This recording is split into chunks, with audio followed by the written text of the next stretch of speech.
మహాత్మా గాంధీ చూపిన సేవ, శాంతి, అహింస వంటి మార్గాల్లో నేటి భారతదేశ యువత నడవాలని కస్తూరిబా గాంధీ కేంద్ర ట్రస్ట్ చైర్మన్ పీసీ రాయలు, బీజేపీ జిల్లా అధ్యక్షులు సామంచి శ్రీనివాస్ కొనియాడారు. తిరుపతి గాంధీ రోడ్లోని కస్తూరిబా గాంధీ కేంద్ర ట్రస్ట్ ఎదుట సుమారు 1000 మందికి అన్నదానం మరియు చీరలు, టవల్స్, దుప్పట్లు పంపిణీ చేశారు. ఈ కార్యక్రమానికి ముఖ్య అతిథిగా భారతీయ జనతా పార్టీ జిల్లా అధ్యక్షులు సామంచి శ్రీనివాస్, కస్తూరిబా గాంధీ కేంద్ర ట్రస్ట్ చైర్మన్ పీసీ రాయలు ముఖ్య అతిథిగా విచ్చేసి అందరికీ పంపిణీ చేశారు. ఈ సందర్భంగా వారు మాట్లాడారు.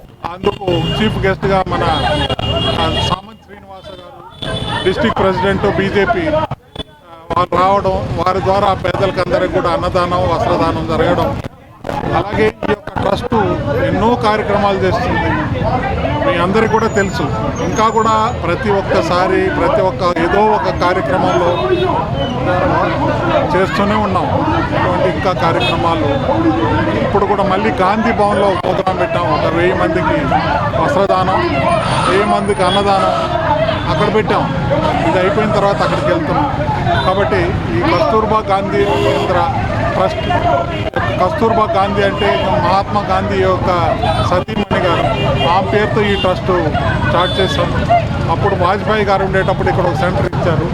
వాజ్పేయి గారు ఈ యొక్క ట్రస్ట్ని అక్కడెక్కడ ఆగిపోతే, ఆకలితో ఎక్కడెక్కడ ఆగిపోతే వాళ్ళకందరికి కూడా అకౌంట్లో డబ్బులు వేసి వాళ్ళని గమ్యస్థానానికి చేస్తున్నాం. అటువంటి ట్రస్టు ఇంకా అందరికీ కూడా సహాయ సహకారాలు అందిస్తామని చెప్పి ఈ యొక్క ఆయన గాంధీ గారి ఆశయాలను ముందుకు తీసుకెళ్తూ వారు చేసిన సేవలు మనం అందరూ కూడా ప్రతి ఒక్క ప్రజలు, మన ఇండియన్ ప్రజలు కాకుండా ప్రపంచంలో ఎక్కడున్నా కూడా ఆయన తలుచుకోవాల్సిన బాధ్యత